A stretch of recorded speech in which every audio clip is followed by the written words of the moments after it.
This is the 18th season of Bass Talk Live.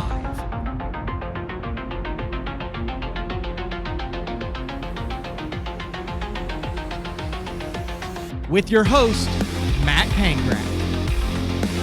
BTL is brought to you by Lowrance, Bass Cat Boats, AFCO, Strike King Lures, Sunline, Big Bite Baits, Spro, X-Zone Lures, Gamakatsu, The Bass Tank,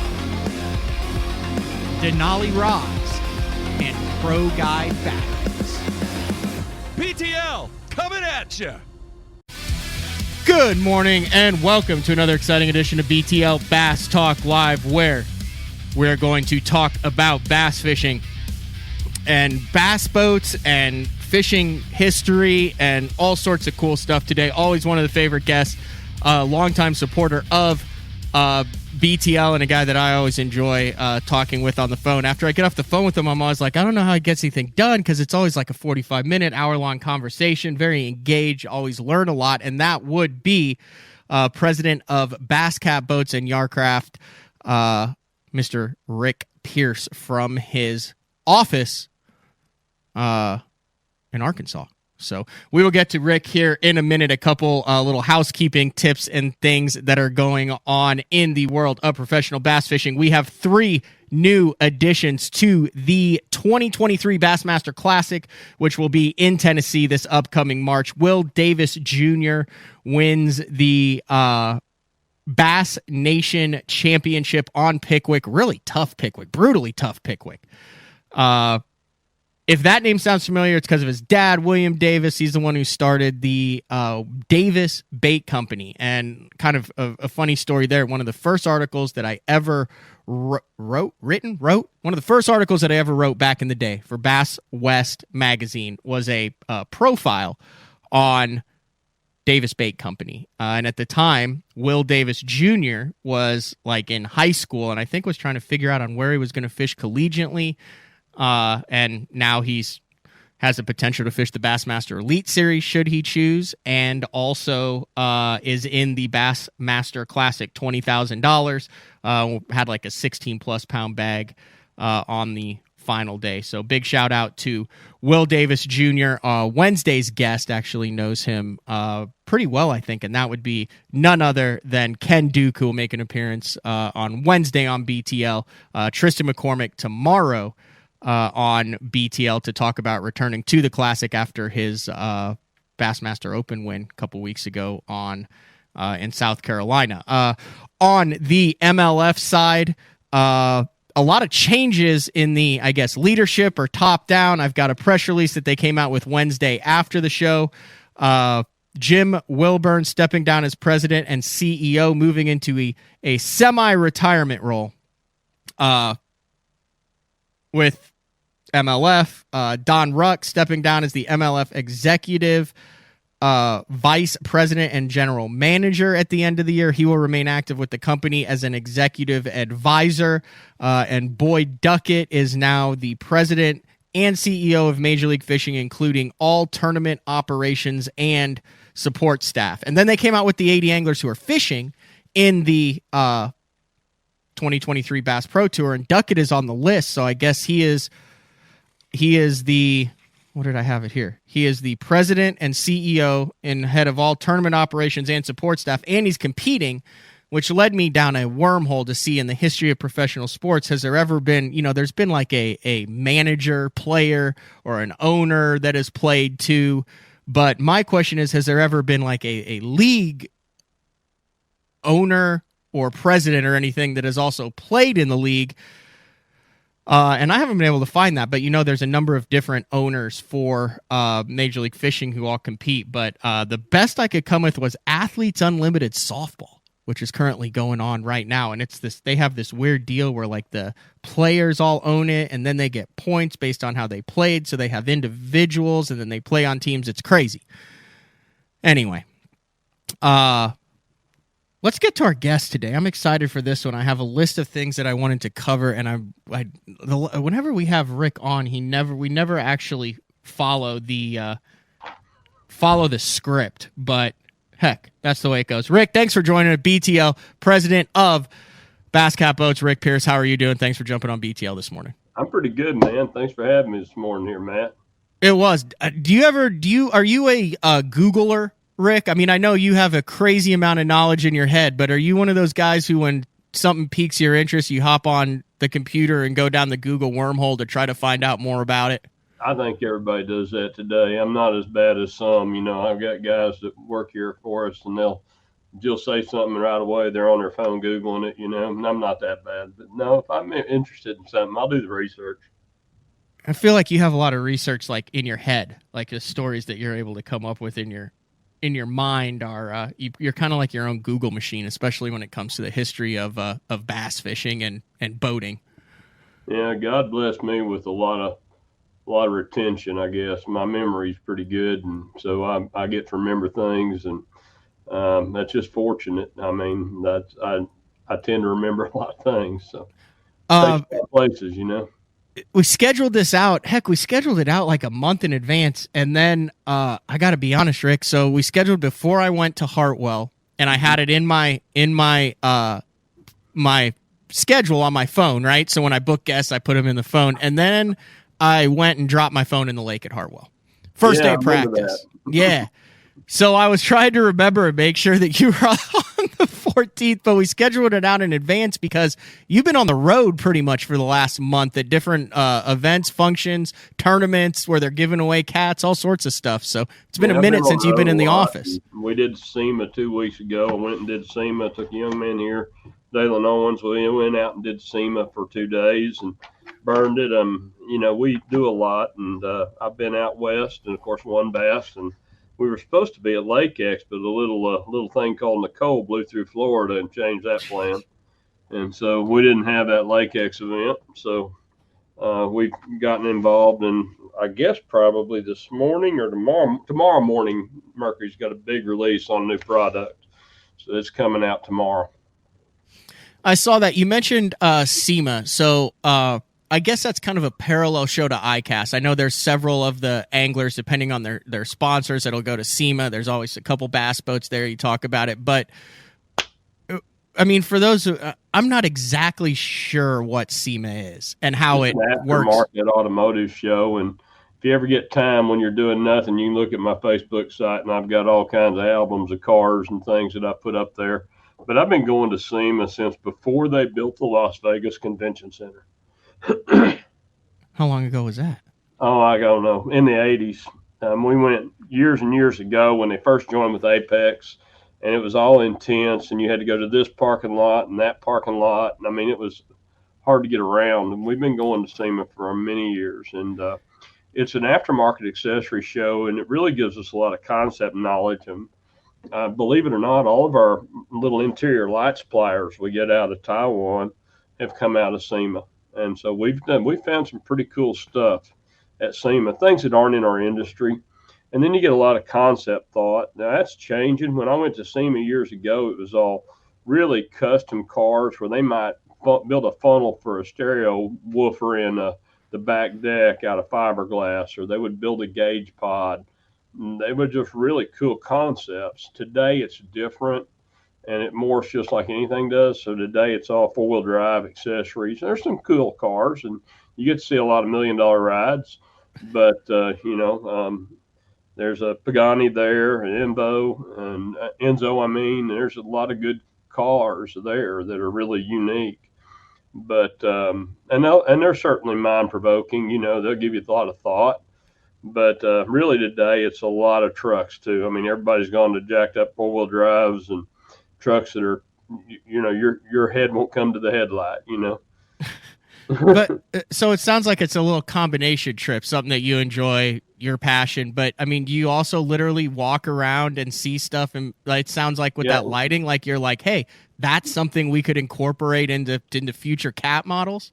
That's really all it is. My goal going to SEMA, and Dalen came with me, and he's 31 years old, and I was dragging him at the end of the day. The old man was dragging him. And we put in 24 miles in 2 days. Walking? Walking. Holy cats. So we're not taking time to look at cars. Yeah. And you snap a picture on your way by, that's a cool car. Next booth, and they're just, I know a lot of the guys have been to like ICAST or SHOT Show in Vegas, and they built a new convention center at Vegas across from Monorail where you used to park.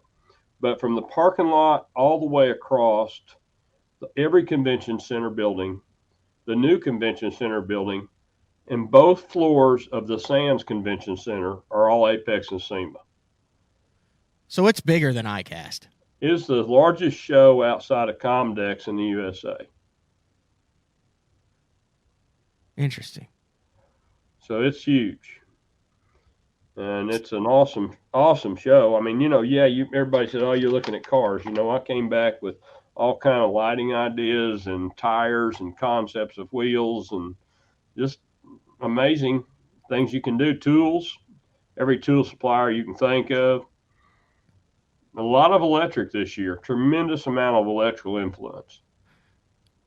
We're going to get into that today because one of the things that I wanted to talk about with you as you build Basscat boats is it seems, specifically over the past 4 years, massive explosion in the number of inches of graphs that are on bass boats. And you've been doing this a long time, but I mean, you're seeing 6 12-inch units or 4 16-inch units. And then, he started working with Beat Down Outdoors, and there's all sorts of specialty graph. Those are good guys. Good guys. There are graph companies and things out there now. But it led me to believe, everyone is like you see Ike, and I feel like Ike sometimes is like, let's put one in the middle of the deck. Let's put a ram mount up here it looks chaos. And then you have others who do the triple. And I was like, dude, you're designing the boats. I started all that. I've told that story on Bass Talk Live before, Yep. We built Ike's first boat with a pair of 7s, I think, or a pair of 5s as secondary units. And they were on a separate switch, separate power line and everything for backup. And after that, everybody, well, if Mike's doing it, I'm going to do it. So everybody else jumped on board. So now it's pretty common to have, we build boats now with 5 graphs on them when they leave here. So I was at the bass tank getting my graph or that mount installed, and he was installing it, and he's like, man, it's like perfect for the Cat up here. Like I run the 2021 Puma now, but there's like a little deal and it fits perfectly up there, and it led me to believe to you, is that like the next frontier bass designs to building front decks and consoles that can accommodate all these crazy graphs? Well, my thought, Matt, for decades now, for couple decades, has been we need to do something like a server rack. So if I had, and it's never going to happen, so I'm going to throw it out there, Okay. Do something like a server rack, and you slide your Garmin server plug in here, and you slide your Lowrance computer in here, and then everything plugs in, and we'll have like a wrap screen, like a flexible wrap screen that wraps the front of the boat. So you've got all 3 screens or 4 screens, whatever you want, on one panel. That's my ultimate end of all thought process. So why don't you think this will ever come to fruition?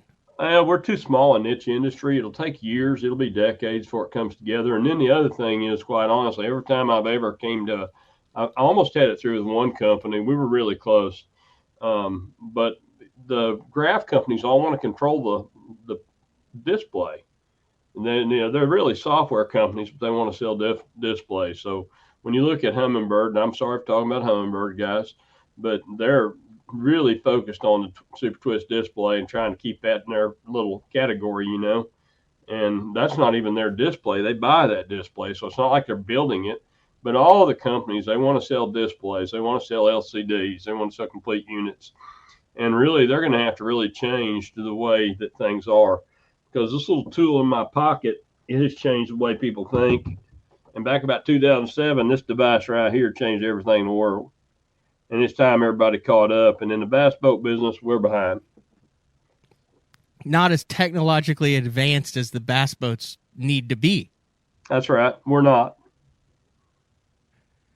So you've got I feel like now you have like the Power Pole Charge and Bass batteries and stuff now that you have apps for on the phone and all that stuff. So you're talking about like an app for the entire boat, or what? I'm not even talking about an app. I'm talking about a separate system, drive system that even devices like this would depend on. That's coming eventually. It will eventually. It's going to have to be outside of our industry because of the cost and it's really not that much cost, but to bring it forward, when you look at the cost of technology, it's not that much cost. But to bring it forward, it's going to have to develop. And then what's going to happen is eventually somebody will build something where you can plug in. I mean, they can mimic your screen now, but they can't function your screen, So you can mimic your screen. You can show it on the front graph or show it on a front unit, but you can't function it from that unit. So what we need to do is get to where those units will function from separate screens. And eventually it'll happen where somebody figures out the code or takes the time to effort to put it together and then drops it in a box. And it'll come. It's been a 20-year goal of mine ever since we started getting into the 987 SI units when we worked with the guys at Humminbird on those. When the first SIs were out and we worked on the initial Onyx, we worked on a lot of products here. We don't just build bass boats. We kind of try to bring the industry forward. That's one of the things people don't realize. And you've been here and you've seen some of that, and you go back in the back and there were a couple of prototype products that we won't mention the name of the company, but they were here at the time and nobody'd seen them, and those are still here. And, I've had my foot on products to come, and there's still stuff coming, but still yet I feel like this train's really slow. Just as a whole, I mean, has it always been slow, or what? I mean, was there a point in the last 50 years where you think it went fast and innovation in bass boats and what you're putting into them was light speed, or has it always just been a gradual progression in that, in your opinion?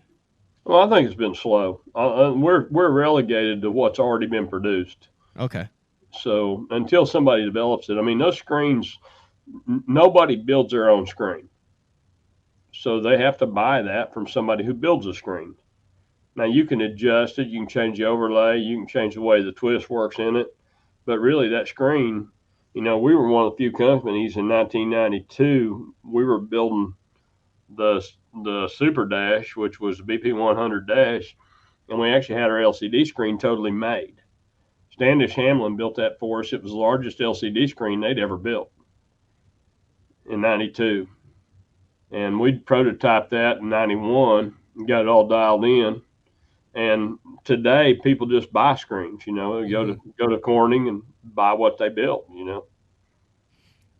All right, let's go down this wormhole. What are some of the craziest concepts, the craziest things that you've seen over the years that haven't taken off? Because look at vehicles, right? Like there's crazy stuff in concept vehicles, but like bass boats, I don't ever remember seeing like concept bass boats or crazy. I mean, is there stuff that you guys have gone down paths and been like, this is the next thing, and then it isn't, and we have no clue about it? I'll talk about a couple of things, but that there really hadn't been anything way out there. People have talked about covered cockpits, and I've thought about that. There's just no way to get around in them. You'd have to do split gull wing type doors that open outside. Then you can't get into them. Yeah, open the top to the outside. That's exactly right. You have to do this.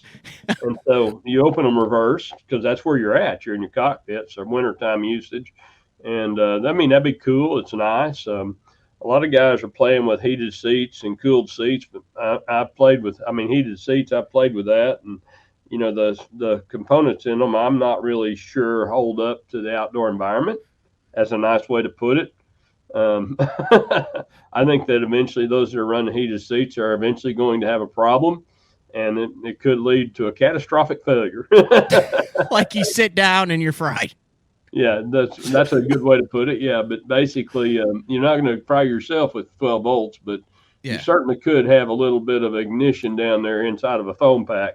So, it's definitely a challenge, and that's been one of our goals is working on, and I really feel like cooled seats will be the next advantage. I mean, I need cooled seats more than I need heated seats in the bass boat. When I'm outside in a bass boat, I got enough gear on. Yeah, that heated seat's nice if I'm in Florida and it's 40 degrees in the morning, But most usually when I'm on the water, like right now, it's 23 here this morning. I'm going to be wrapped up, ready to go. So the heated seat's not a big advantage to me, and heated steering wheel would be nice, but it's not a huge advantage. I mean, they got heated steering wheels and heated parts and snowmobiles with handles and things. Those are there. Heated gloves would be probably more benefit than anything, you know. But certainly, I think cooled is the way to go. So I'd really like to see us work on some cooling. We've done some things. We're really not there yet, but I'd like to see cooled because, you know, most of the time we all use these boats in the summertime. You go to Texas, and dude, after April in Texas, it gets brutal.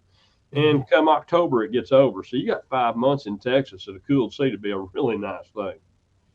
Yeah. Has the I guess normalization now, I mean, with the advent of lithiums, has that changed a lot of technology that you think you can add? I mean, for a while there, it seemed like you could max out, you know, AGMs and standard batteries, but now it's kind of limitless with lithiums, isn't it? Yeah, lithiums gives you a big advantage, and they're coming fast. I mean, I'll send you a link later. There's a guy Okay. that breaks down lithium batteries to a 10th degree on YouTube. He does a nice job breaking down the batteries and teaching people about them. And you know, you look at the BMSs, the heaters, the way the seals work. You know, we're tied to a lithium company, and the largest lithium company in the USA had gotten a hold of us wanting us to private label. They wanted to get started. Actually, the largest lithium builder in China, and they wanted us to do something with them. And so we tied them up with a friend of ours, and I'm not going to mention the name, but a friend of ours has got that pack, and they worked about 4 years on that pack, and they took it into another battery technology, and they've got a really nice piece. I mean, there's still things they need to do. They just got their cranking series in. They released it at ICAST, so lithium's coming really fast. But ultimately, there's supposed to be 10 steps of battery technology. So the air sodium being the final step, they say. So there's 10 steps in this evolution process that battery technology is going to change, according to battery guys that know. So this lithium is just like step number 3. You know, it's still going, and AGM still lead acid battery with just a vent in it. I mean, it's just a different type of lead acid. So basically, it goes through lithium, it goes through all sorts of other phases, and eventually they feel like air sodium's where it'll land with a lightweight, durable battery, and then something we can deal with in our environment also. All right, and then the other thing that seems to be the hottest thing right now is either a hybrid deck with the foam. I know you've talked about this before on the show. I've talked about it with you over the phone. I'm sure you get tired of talking about this, but you're seeing some guys that are going with all of, whether it's seafoam or some other type of kind of I guess saltwater decking, for lack of a better word, or the hybrid. And it seems like there's kind of a push to get away from carpet, but then you hear some of the guys who say, no, it's been carpet for a reason because there are so many advantages to carpet. Where does that stand now as far as what we're standing on and the carpet versus the foam deal on the bass boats? Because I'm kind of confused on that too now moving forward. It's like some guys love it, some guys don't like it. It's this weird in-between kind of morphing change right now in the industry. Well, I can break that one down for you a little different. Of course, we patented that reflex design that we did, and we've got a patent pending on that. And we filed the patents on that because it's a reverse cut where you can use carpet. The reason we did that, and you know, is to tie it up, of course. But the reason we did that was because you've got aluminum lids in most of these boats now, and even if you got glass lids, you have chafing where it contacts the deck. So if you put trim around the lid, it's really hard. Our lids aren't really built to finish on the outside. Now, on your craft, on our walleye series, we built an entire line over there that's finished on the outside, so we just put a trim around it. But even then, we get chafing. Now, walleye boats, they use them about 5-6 months a year. It's not like they use them 12 months a year, and they tend to use them as hard usually, so they don't have near the wear. So I think that helps our walleye line go down that with SeaDek or Reflex. There's 2 basic kinds of foam. There's an EVA foam and a polyethylene PE foam. And we have both. I tend to like the PE a lot better. There's a couple of different companies using PE. I think it cleans a lot easier than EVA foam. We offer both. We don't offer both. We actually have both here in different products. But I do think the PE is a tremendously better product than EVA. From a standpoint of durability, I don't like it in the cockpit. A lot of guys like it in the cockpit. Last year we had our custom carpet built. Everybody started offering 24, so we moved up and had a custom 28 built. So the 24 wasn't custom; it's just something they built. But the 28 is custom, 28-ounce carpet. So we're the only ones that have it. And basically, Syntec builds that for us. It's a really good carpet, and a lot of our competition uses like a 15, 16-ounce. Mm-hmm. And so it's tremendously heavier than their carpet. And I kind of like the carpet. Now, we do have a foam padded deck, on just the front deck. The foam does tend to walk, so I'm kind of 50-50 on the foam decks. I kind of like them without the foam deck, especially the 28-ounce carpet. I think it helps a little bit because you get a little more cush. So going down that theory of reflex C-deck or some of the foams and the flooring, I don't like the swirling in the cockpit. So we always fish in the rain. If you're going to fish Mm-hmm. tour events, BFLs, you're going to fish in the rain. You're going to fish in the sleet. You're going to fish in the snow. You're going to fish in the worst conditions you can get. And I do not like the cockpit swirl that you get with the foam cockpits. So that water just doesn't absorb in that carpet, and it just sits in there. You're running 50 mile an hour down the lake, and it's just sitting there just swirling in the cockpit. So I don't like that. And it's really hard to drain it also because there's no absorption. So you have to change your entire drain configuration to make it work right. So we're all working on that, and that's a development that takes time. But that gives you a down and out on it. No, I'm not a guy that likes the decking. But we had one in last week. We were doing some prototype work on some new dash parts. And so they spent a day. This boat was pristine when they started on it. And they were spending a day in it, going in and out, putting parts in, changing it, reprogramming stuff, working on a future product. And at the end of the day, it looked like you'd smeared aluminum on the floor. It was just all stained and gray. And that's just from going in and out of the boat. So I just feel like the carpet's still dirty. There's no doubt. Carpet adds weight to a boat. It adds water to a boat.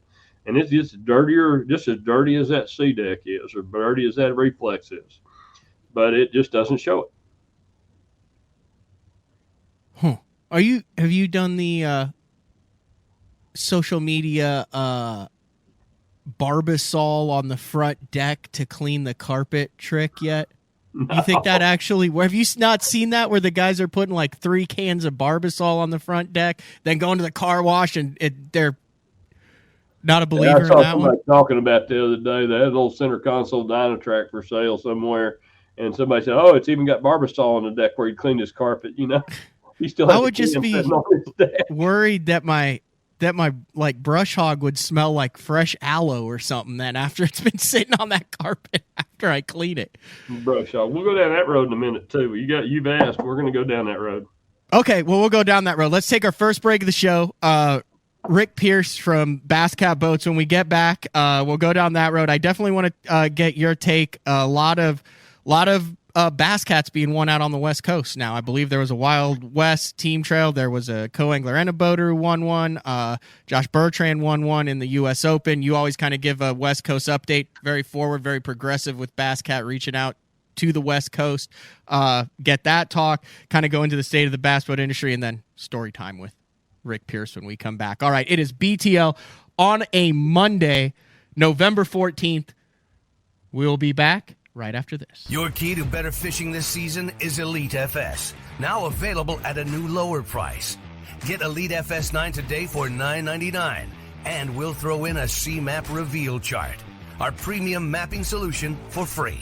Elite FS works with all state-of-the-art Lowrance sonar, from chirp, side scan, and down scan imaging with fish reveal to high-resolution active target live sonar. Elite FS9 and C-Map reveal. Offer ends August 31st. The new Puma STS has been redesigned from the ground up. With the angler, design, function, and performance in mind, nothing on this new offering was compromised, and the only thing carried over from the previous version is the name.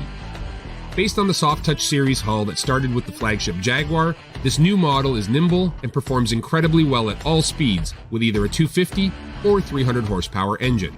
Featuring a new 96-inch wide-body footprint, this hull measures out at 20 foot 7 inches in length.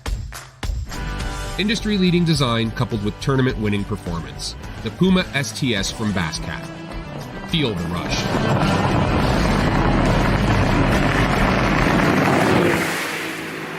Hey guys, Gerald Swindle representing the AFCO Hydronaut. This is the jacket I love wearing when times is tough, and I'm talking about the weather, not the fishing. The jacket, what I like, I got a double cup right here. I can seal up the bottom of my jacket because when you're fishing, you're holding your arms up. You're bad about getting water that runs downhill. Everything bends good. I'm long arm. Look, it fits very comfortable. My arms is flexible. I've got the speed hood on, pouring down rain. I can get everything zipped up. One thing they did is they made plenty of pocket space. If you ain't got enough pockets in the Hydronaut rain suit, you just got too much stuff. From the water membrane, that's 30K, baby. 30 times the reason you ain't gonna get wet. Super warm. If it's cold in the wintertime, you put on your Hydronaut, you're gonna be a much more comfortable person. If you don't just look sexy at Dairy Queen, wear your Hydronaut. We got it from small to 5X. Most rain gear does not come in that many sizes. You got waist adjusting straps. We can make it fit you. No matter what the environment is, we want you to be comfortable. We want you to be dry. You gotta check it out. It ain't gonna let you down. The KVD 100 jerkbait. 15 different colors. A perfect combination of roll, wiggle, and flash. Increased castability. 3D eyes. Premium black nickel hooks. KVD. Tie one on. Striking lures. We're back. All right. We are back. That STS, is that still, I know we were talking last year, you were like inundated with orders with that thing when it came out, right? Yeah. It's still happening. Is that, I mean, that's a major, is that the biggest redesign you've done probably in a boat in the past, decade? No, it's not the biggest redesign, but I mean, it's a big redesign. I mean, we started with a new hull, new deck. It's all fresh. The hull was innovative. We started with a Jag on the STS series, and then we were just going to keep evolving it, as we go through other models. I mean, this isn't going to be the last STS hull. We hope to have one to release in the summertime, So It's just one of those things. You just keep going and keep evolving. And that one was a big one. I mean, the Puma floor plan was pretty proven. People liked that floor plan. So that worked out very well to bring it into the STS series and tweak it some. I mean, it's tweaked quite a bit. But, I mean, it's all fresh. I mean, there wasn't anything we could start with, so it was 100% wood up, fresh deal. Okay, this might be a dumb question, Rick, but I'm curious about this. All right, so I'm a guy, I tournament bass fish, right? Like, I'm not an engineer. I don't understand how the hull works. I know how it feels different, right? Like, I knew when I get in the Lynx, it feels different than a Era, and when I get in the Puma, it feels different than the Lynx and all that. So you understand hulls. Here's my question to you. Should people, if you're looking for a new boat, should you make that decision on the top cap for the hull? How do you figure out like what hull is right for you, and why are there different hulls for multiple different bass boats? You see where I'm getting at that? To me, it's like something that I don't think a lot of people understand the importance of a different hull, and I don't. So kind of explain to me why and how you go about designing the hull of the boat and how you should pick it based on how you fish. Well, when you change length, you change fulcrum, you change the way balance points and everything happen in the hull. So, it's just, I mean, realistically, a 200 engine and a 300 engine weigh the same. So a boat running a 200 is going to have the same batteries, the same equipment, and pretty much the same weight. So now you build that boat in a 20, 21, 22, you've got to turn around and look at that. So really there's not a tremendous amount of difference from the standard engines down either way, whether you're on Yamaha, Suzuki, Mercury, as long as you're in standard mount engines. Now, I'm not talking about Verado. Verado's a different animal. AMS midsections, then you even go to the 450, the supercharged. So that's a different animal. And of course, tomorrow I think there'll be another animal out. But anyway, those are all changing games. But, we can't go with a V12. V12's a little massive. I mean, it's taller than both of us. So you basically got to build the boat around the differences in weight. So that's one thing from our standpoint. Most companies that we've seen over years, and I'm not going to say all, but most just take a XYZ length boat and they just chop it and make it longer or shorter and add a middle to it and really don't change a lot. They kind of just stay consistent. All of our hulls as a company are totally different. So every single hull we build has a tweak. Probably the most two common that are closest together are the Sabre and the Pantera 2. Those are the two that are really the 18 and 19s. There's not a lot of difference in them. They're pretty much the same. But when you look at the Classic, you look at the Bobcat, you look at the Era, and you mentioned the Era, and those are all totally different hulls. So it's not like we cut one and shaped it. And the bottoms are different in different ways, and the lengths are different, the depths are different in the hulls. And we just do things that we think we need to do to get them to run. Now, as a customer, what that means to you is for our line, you want to pick what you want. So if you're fishing the Great Lakes, you may pick something different, I mean, the Lynx is our longest running surface by far. So it's actually got the longest flat bottom, so to speak, and comes out longer, but it's not our longest boat. So the transition is different on a Lynx than it is a Jag. It's totally different. So it's just a difference in the way we build them. It's the way we see them, trying to get them to run big water or bigger horsepower or many things. So as a customer, I think for our line, it depends on where you're going to fish at, your area. Are you fishing flat water? Are you fishing the Great Lakes? Are you fishing tidal water? Just kind of figuring out what fits your mode, And that goes back to the same with the floor plan. Okay, so back in the day, would your dad straight up mold a hull, go out in 3-footers and just let it fly and test it and see, and then come back and sand on it and lay another hull? Or, is that how that's designed? Well, Dad, everybody goes back to Dad. Dad's last product I got out of Dad was a 1991 Pantera Classic deck. And that's the last thing I got him to build for us. Now, one thing Dad did do that when we built and I'm going to write, I don't know how to word it, but I'm going to write a chronology or some type of a thank you to Dave Fenton for what he did for us on the Pantera in 1988 and actually 87 year. But I owe Dave Fenton a lot. Personally, I owe Dave Fenton a lot. The company owes Dave Fenton a lot because he helped me to manage the Pantera 2 when my dad was tooling the Pantera 2 and I was tooling the Sabre. We were side up. I was working in one shop, he was working in the other, and we did it over a break. We actually built those boats in just a few weeks, the decks. I mean, it was bam, get them done. And it doesn't take he or I long to tool, so we can tool really quick. And Dave came in, spent 2 weeks with me, and basically he'd come in the morning, visit with me, and then Dad would come in, as Dad always did, at 10 or 1 o'clock, whatever time he felt like he needed to be here, work till about dark, and go home, And so Dave came in and helped me to wrangle Dad. But Dad's big concept, I'll give him credit on what he thought was right. We were building the first Pantera in the 80s, early 80s. And that's probably the last hull. Well, Dad did the Felix and the Margay after that. So those are 2 hulls got done by him. Basically, those hulls, when we were working on that hull, he came up with the concept, I want to build it for 175, and it was his idea to build it for 200.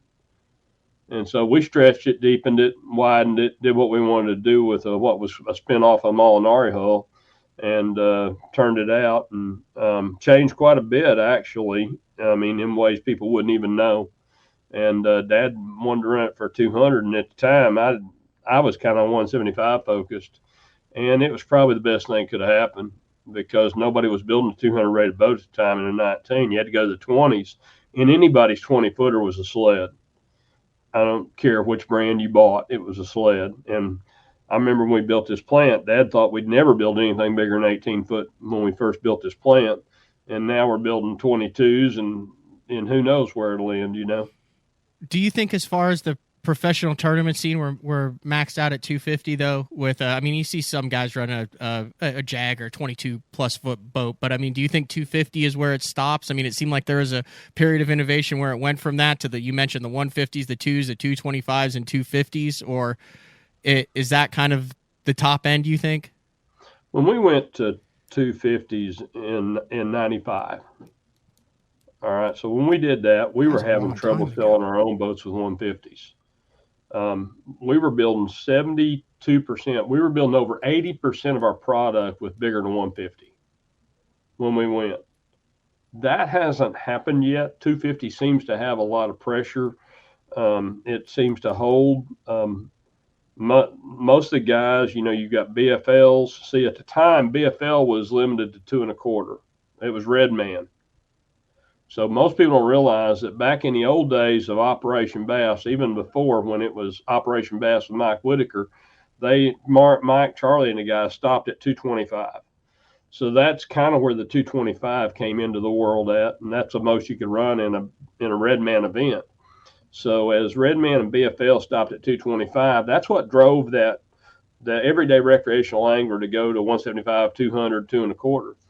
And then that became popular in the mid 90s as Mercury. We worked with Steve at Mercury, and he built the 225 EFI and took the carburetor. I'll never forget, we're down there and then we're looking at that boat, and we were down there on another project. We had a couple of boats down there at Lake X, and Steve called me into the R&D facility and he said, so do you think customers will buy this if we turned it into a 225 EFI? It was a carbureted motor, and nobody was buying a carb. And he said, yeah, I think they'll buy it, Steve. He said, well, it's only going to get about 2 miles to the gallon, 1.5 miles. I said, at the time, buck a gallon for fuel. And I said, no, they'll buy it. And they did. And he was just scared to build it because he didn't think the consumer would ever go that way. And of course, with the horsepower ratings at tournaments, that's what drove that.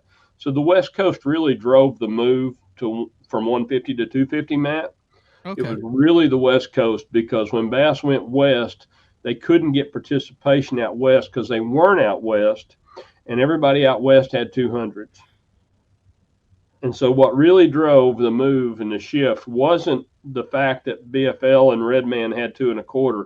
It was the fact that if you were going to draw out west, you had to go to the 200 rated engines.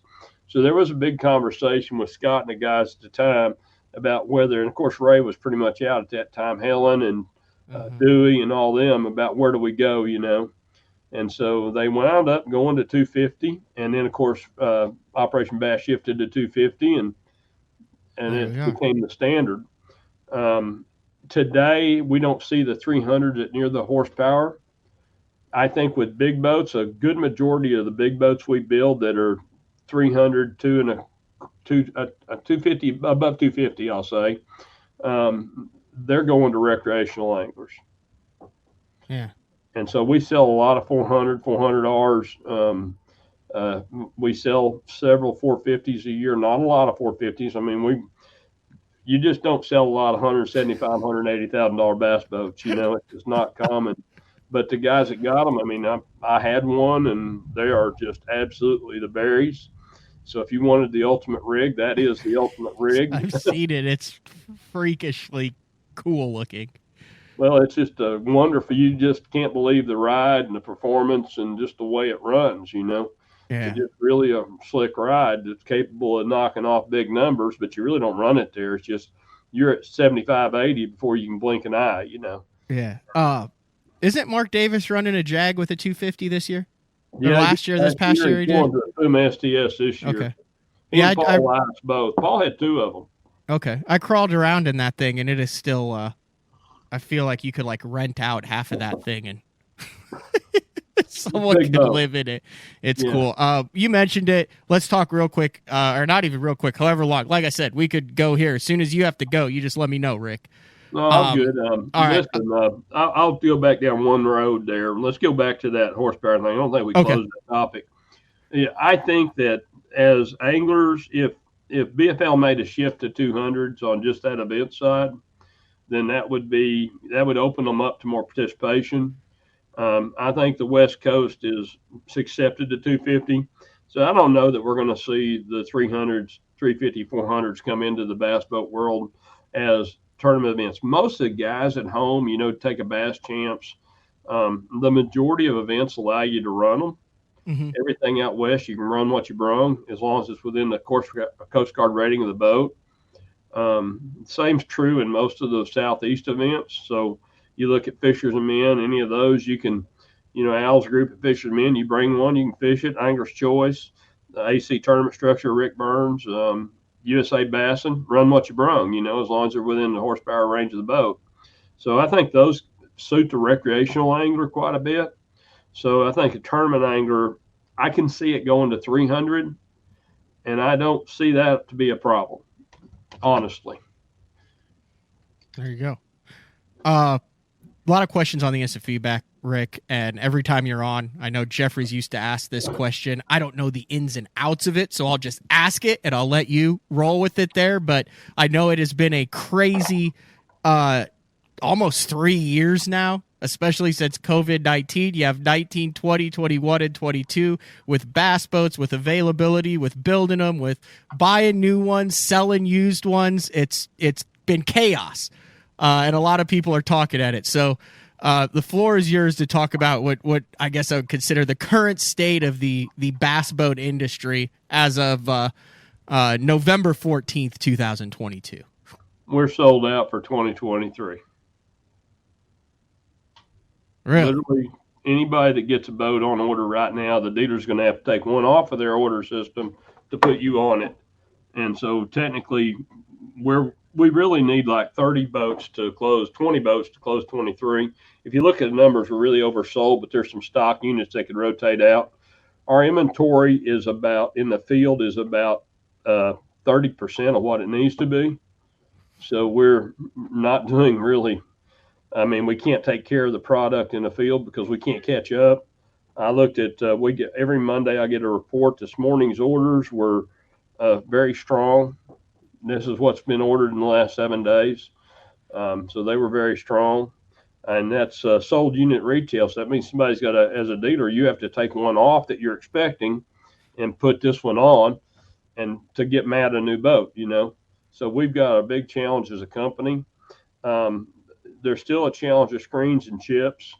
There's still a component challenge with supply chain. It's improved tremendously, but we dumped 6.4 trillion into the market of USA funds, and the Fed's pulled back about $1.5 trillion.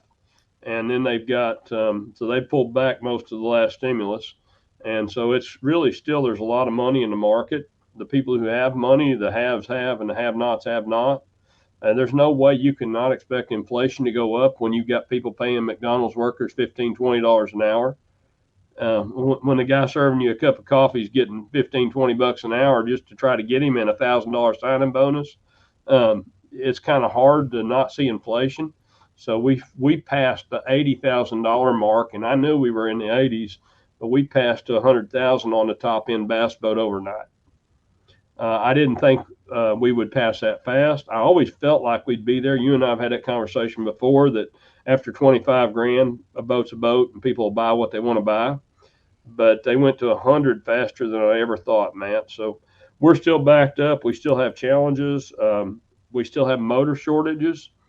Mercury is not online with the second line yet, so they've got a new production line coming on. So certainly that's a challenge. Yamaha still doesn't have inventory. Suzuki can only build so much product, and the demand is higher than the supply. It's a double-edged sword then. Yeah, there's just no way to catch up on it. So how does it eventually catch up? Well, hopefully Mercury gets that product line up this month. They get to build more motors, but even then it's challenging because we get propellers that aren't exactly right because a new guy built them or they're running them through. If you increase production 17%, you just built more product because you didn't build them on a new line to do it. So you wind up just pushing harder, and so we wind up with the challenges of that. I wish I knew a good follow-up question, but business-wise, like I said, I'm missing the big man this morning, Rick, as far as that's concerned. I guess it seems, I talk with a lot of my buddies, and a lot of them are, trying to sell their boats, order new ones. And it seemed like a couple years ago, like I had my old ZX 190 that had been in store. My plan was to do what Rojas did with his and be like, hey, I'm keeping my first boat. But then Bassmaster opens, not cashing checks. I'm like, hey, I'm paying to keep this thing here. So I put it up a couple years. Dude, it was like it was made out of pure gold brick. And then, ironically, I sell it 2 days later, some dude tries to resell it for twice what he bought it for me from. And I'm like, this used boat market is nuts. Like, I had buddies going, isn't this your boat? Like your old ZX, from back. And I'm like, yeah. But now also then I've got a couple buddies with boats that are for sale now. And they're like, holy cow, like the used boat market went from crazy. And now it seems like there's a bunch of used boats for sale that are tough. Like that's a totally different market right now that's totally in flux as well. Yeah, now the used boat market, and I think our competition is still, we know some of our competition is catching up because there's inventory in the field, and a couple of them didn't have any demand. So when they started in their business structures, they didn't have demand. So if you didn't have demand, then you can automatically put inventory on fields. But we can't. We're not in that position. We have a lot of demand, a lot of consumer demand, and it's tough. But the used boat market, it's our first one, not the first time, but one of the few times, very, very few times I've seen NADA raise Blue Book. So they actually came in and raised the value of your boat. That's good news. Yeah. So basically they adjusted Blue Book to today's market. And so that's what's happened to used boats. They were going at a much higher clip than they were. And so now it's kind of calming on the used boat side. It is a little softer, no doubt. Takes a few days to sell one now. Before you put it on the market, you better be ready to get your stuff out of it. Yeah. You mentioned it. I want to make sure we don't skip over this. You mentioned the West Coast. That was a cool little deal about the motor size kind of driving, or the West Coast driving the increase in motor size. Very active there with a cat to the winner of the U.S. Open. Josh Bertrand just had 2 this past weekend. I believe that was a Wild West championship out there.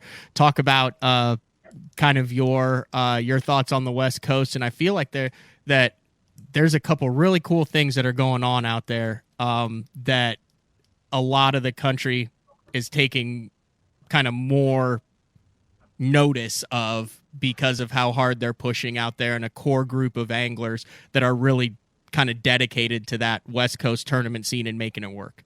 Yeah, we've started Apex on the West Coast, and Jeremy, we actually had first call out there on a couple of things, and one of our major competitors vacated the West Coast, and we decided to pick up a couple of events out there. And then a third event came to us that we really weren't planning on, and we support Randy Pringle's Best Bass tournaments out there, BBTs, and we support ABA, American Bass Association, which is one of the older organizations in the country. They started in 82 or 83, so it's 40 years old, and Craig. And we support them, and that came to us just kind of out of chance, but it's a really good grassroots organization. We started our West Coast swing with the U.S. Open and Billy Egan and Brad, and at the time, all of Lori's group out there at One Bass, One Western Outdoor News. And, of course, the U.S. Open is the West Coast event. It's the noted West Coast event. Y'all used to cover it. I think you're still going to cover it once we get through this COVID thing, and Mark would go out there, and it's really the event out west. And then we picked up WWBT, and when we picked it up with Jeremy and Randy in 2019, we had conversations in 18, and we went ahead and did it in 19 and started in 20. So it's fresh with us. We've got a couple of years behind us now, and one of the things we put in our contract was Apex Tour for Jeremy to start a world-class type West Coast event, because these guys just fished at Guntersville, and Mark and Ty and all the guys, all the guys load up down South California, and they got to drive all the way to Guntersville to fish Toyota Championship. I'm like, golly. So our goal is to give them a West Coast Championship through the Western Bass Shootout, and that event will happen this year. We're still having conversations with the Expo Center. Like I told them at the One Bass U.S. Open, if we have to hold this thing in a rodeo arena, we're going to hold it. So we're going to get the Western Bass Shootout off the ground. That's what we've got to do to give those guys an option out west of something to fish. When we started that, our initial goal, Matt, was to grow fishing on the West Coast, freshwater fishing. And at the time, anytime in my lifetime, it's been about 7.5% of the market. You know the number. So right now it's up a few digits. We're feeling really good. We're under 10, but we're up. And the last 5 years, we've seen growth out there that we've never seen in my lifetime as far as percentage of the market. And our goal, we feel like, is to have about 14% of the U.S. market out west. Very nice. Story time. I mentioned a brush hog or something that brought up something that you wanted to get into. Yeah, that was eventually, that's an old Ed Chambers story, and Ed and I were friends. And Ed would provide me baits back when I fished when I was your age or younger. And so I called Ed one day, and I needed some lizards and some grubs. And he said, Rick, I'm going to throw this in the box. He said, I got this mold by accident. He said, boy didn't pay me, so I just kept the mold. I designed it for him, and he said he was going to build this, and he was going to sell this, and I was going to build it, and I didn't get paid. So he threw in about half a dozen sprues. I mean, you get all the baits, and there are 25 baits on a sprue, or 20 baits on a sprue, and all the baits are connected. When they mold them, and he just threw them in the box. Yeah. And it was the original brush hog. Really? And I took that thing to the top 100 at St. John's, and I was fishing top 100 then, and I took it to St. John's, and I was smacking them on it, believe it or not. We caught them during spawn. I was fishing around. Kevin was on one side of me about 150 yards away. I was starting over by the dam, and I was fishing it in the back of Rodman Pool. Of course, most of us were in Rodman that year. Chet Dowdett was probably 50 yards away from me. Chester's a great guy. And I was whacking them on the bait, and didn't work out for me. But when we came through the lock, everybody hid their baits, and there wasn't any hiding that bait. I wasn't worried about it. Nobody else had one. And Mickey Bruce looked over and saw it and said, what is that? And Tom Mann Jr. was in there, and Tom, where'd you get that at? Oh, Ed sent it to me. Well, I'm going to have to call him. I've never seen that. And pretty soon everybody had a brush hog. So that would have been what, like 90, 91? I'm looking 91? 91, St. John. Golly, so the brush hog has been around for 91, 2001. Actually, it wasn't a brush hog years. At the time. He hadn't named it yet. He had just pulled the mold, and he thought, I think I'm going to call it roadkill. That's what he was going to call it originally. Yeah. The bait. And then eventually he built roadkill. And he had another bait he built called a roadkill. I've never heard of that. He brought the brush hog out after the roadkill. I've never heard of that. Oh, it's like a it's another bait, another crawfish. Looks more crawfishy. Mm-hmm. But Ed said, I think I'm gonna call it roadkill. Huh. Now roadkill's I think Reaction Innovations has a color called roadkill now. They may. Yeah. Huh. I kind of went off the rails. I had Jody White from MLF on it, and before the show I started doing crunching numbers, and I got really jacked up because between Larry Nixon, who's using a Legends exemption to go back to the Bassmaster Elite Series this year, and Rick Clunn, 95 years of professional tournament experience between the two, Rick. Do you have any Larry Nixon stories? Well, that's a day we came out of the lock that morning at St. John's, and that was the year that Larry and Tommy were running nitros with Evinrudes. And so that was the year Bass Pro had an Evinrude agreement, and they had built those hopped up Evinrudes, and Larry had one that would just flat fly. And I had got tired of getting protested because they protested me many times about my engine, claiming it was a 200. Really? Oh, yeah.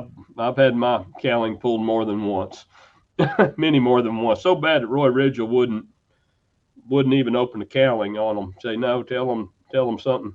He was pretty vague. I mean, pretty clear about what he'd say, but Roy knew it was a 150. So I got tired of messing with them. That year we went to the top 100s. I think that might have been our first event at St. John's. And we started down there. Dad flew down. Roy, of course, lived there right at Palatka. That was home to him. And so Dad came down. He was going to play golf with Roy. I was fishing top 100s. We took off that morning out of the launch, and I was back in the back of the pack, and there were 56 boats in the lock that morning going into Rodman. And so when we took out Rodman, it was quite a melee going out. And we had Walt Reynolds and Robbie Bickley and Tommy Biffle and me, 4 of us on the right side of the canal going up. And I couldn't get by. Robbie couldn't get by Walt. Biffle couldn't get by Robbie, and I couldn't get by Biffle. Of course, we're just kind of stair-step back the field off the right side of Walt. So I told my partner I had a music major out of Boston with me. He was not really a tournament guy. I said, hang on, we're going to cut the lily pads. So I cut the lily pads to right, and I had got tired of them protesting me, so I built a little 17-foot caracal. And Dan Shadd was at Mercury at the time, and I said, Dan, the first 150 that comes off the line at 165 horsepower, I'd like to have it. And I got a 150 engine that had the dyno sheeting on the side of the box, and they'd take one of those big Sharpie markers with a wide blade on it, and they had wrote "Hold for Rick Pierce" on the box when I got it. So it was a pretty cool deal. So Mercury actually held that engine for me, and that was truly a 165, which is 10% over as most you could make it. And so at the time, I was going in and out of Mercury quite a bit with R&D and things we were doing. And Dan did that for me, and the guys held it for me, and I got that. And I built my boat, hand-built, where it would run. And we went out of that lock, and pretty soon I shut the pad field and got by Tommy and Robbie, and they were side up because they were working by Walt, and Walt was never in a hurry. He was a cruiser. He was a cruiser, right? So there were a whole bunch of us, and we got by the rest of the pack, and I got by Tommy, and then I got by up beside Tommy, and Tommy couldn't believe I was off to his right side, and he was probably 50 yards in front of the field. Oh, he probably did not like that. I feel like Tommy does not enjoy getting passed. Tommy's a good friend. I've known Tommy since the mid-70s, or early 70s, actually, 374 when he started fishing for us. Yeah. Tommy's a good guy. And then I got by Tommy, and then Larry was about 100 yards or better out past Tommy. He was way out in front, just cruising. And I came by Larry like he was tied to a tree. And there's a cut as you go into the Rodman pool. And there's a cut where there's a boat ramp to the left. And I took that cut behind the island. And when Larry Nixon came out, there was a fog hanging just off the water, and there wasn't a ripple. And I took that cut and turned to the left, and I went to the dam. When Larry came out of the canal, I was standing on my front deck. That's how much I was in front of him. I was standing on my front deck at the dam at Rodman.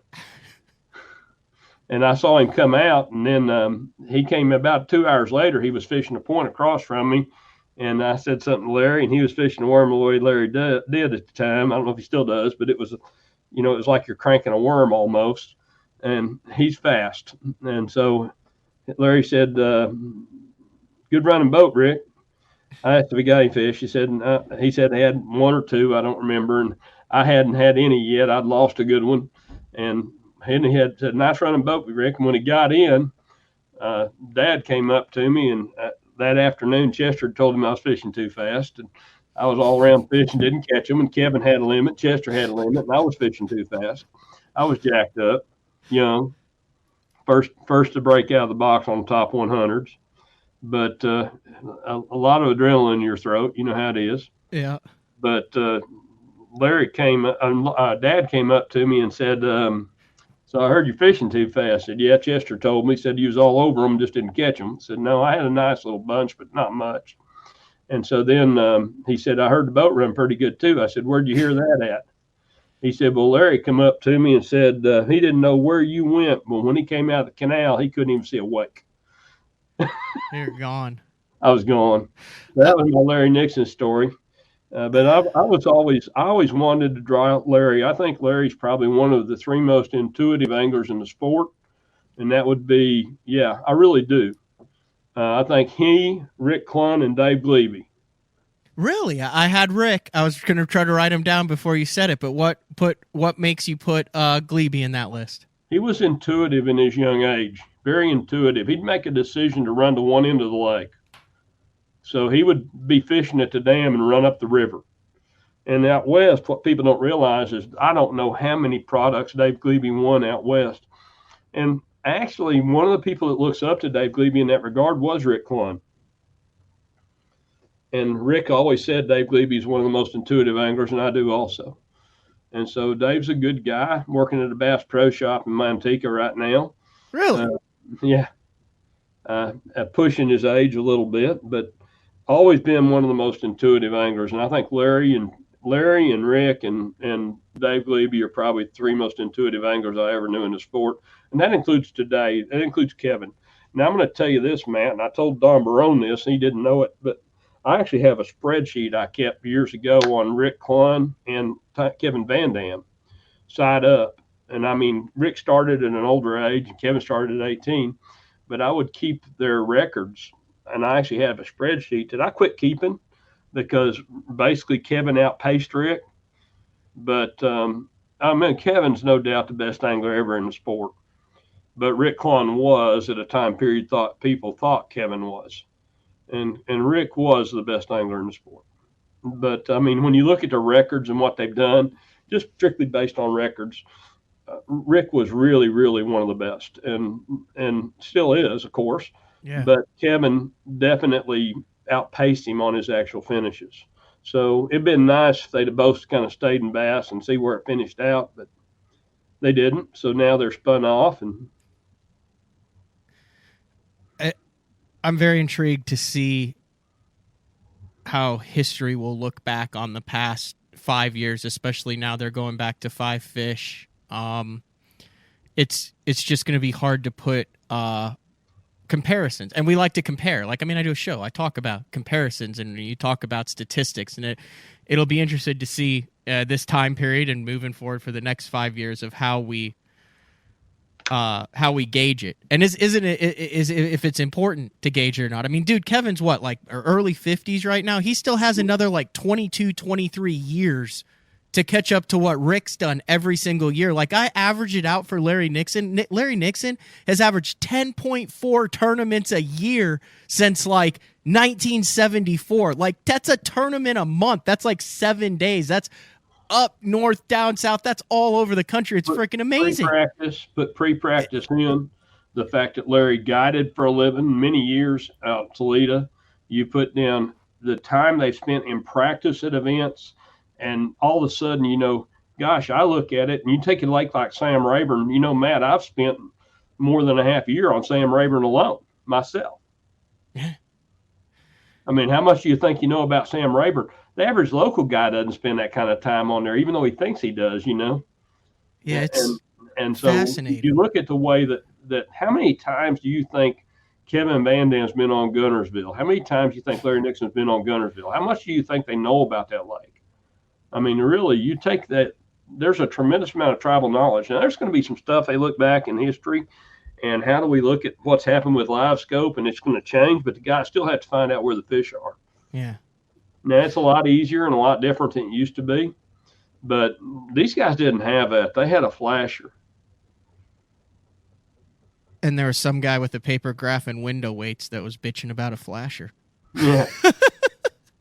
Right. Here's something that I, like I said, I started this, I interned for Mark in 2007. So, like, by no means have I been in this thing for a long time, but it has occurred to me over the last couple of years, regardless of what happens the rest of my life, like, this is a career for me, right? Like, I've made my living out of this as a stage, and I'd want to. I'm like, dude, I plan on doing BTL for the next 30 or 40 years. But one of the cool things that I get the advantage to do is I get to interview people who have made it their career, have longevity in it, and it still is a passion to them, and they haven't lost the enthusiasm and the excitement. And I don't think there's many people in life that get to be around people who have made their life works their passion, and they're still just as passionate about it. Like Larry Nixon, Rick Clunn, you 100% fall into that category. I mean, it's would imagine there's a lot of people who have done it, and I mean, they're ready to do it and be done and retire, go golf and play bridge or do whatever it is. But to be around people who are innovators at the start of this thing and still have just as much passion for it 30, 40, 50 years later, I think is a gift that not many people get to experience. And it's really cool to get to interact, talk on the phone, be a part of that. Like I said, I talked with Bernie about the Ray Scott Celebration of Life. You were the one who called me after that to encourage me to watch it as soon as it came out. But from my standpoint, that's a real cool aspect of my job, and what I get to do on a daily is to talk to guys like you, who still seem to be just as passionate as you were when you came into this game. Well, Ray was, my dad and Ray were oil and water, because Dad was responsible back years ago with Roger Moore and another group. And that actually happened on the St. Johns River with instituting what became Ooze-Offs. And the incident that caused that happened on the St. Johns River, and Basil could tell you that story. There's a few more that could tell you that story. Tommy probably tell you that story. But basically, Roger Moore was involved in an instance with my dad, and that was in 1973 that caused the Ooze-Offs, 74, on the St. Johns River, and a BASS event, because they used to take off with a flare. Ray'd get outside with a couple of press guys in the boat, and they'd shoot the flare off, and everybody be running behind them, and there they go, Well, at this particular incident, there was and I'm going to tell a story, and Ray's not here. So there was this particular incident. They had a corner going into the St. Johns River. We all know the corner going to the right, and Ray's out front, shoots a flare off. Everybody takes off, and a particular Hydrosport and my dad were cornered up with Roger, and Dad washed him off pad and went to the inside and washed him off pad. And at that time, that boat spun out. Well, in the middle of all that was Ray Scott, and I guess he caught the rooster tails. And so that's when he got in that afternoon. When Dad got in, Ray told him, he was mad. Said there'll be no rooster tails within 2 miles of this marina. And apparently they got in the middle of that water spout, and Ray and the press boat got wet. And so that started what became Ooze-Offs. And we went to Beaver, and Tommy Martin won that event at Beaver, so it would have been 74. And so Tommy won that event. And Lanny Werner was on our team at the time. And we had a local artist. Dad had a local artist paint a charcoal drawing on a canvas. And his name was Jan Gosnell. Jan is a noted artist in Arkansas now, noted nationally. Charcoal drawing by Jan. He did newspaper art at the time, a lot of cartoons. Great guy. But anyway, Jan Gosnell did this charcoal drawing for Dad, and it was, and I'm going to tell the story. It was on a canvas. It'll never be told again, probably. And I've looked for this, and Jimmy Clance can't find the piece because Ray kept everything. I'm sure he threw this one away. And it was big. I mean, this thing was probably 3 foot across, 24-inch tall.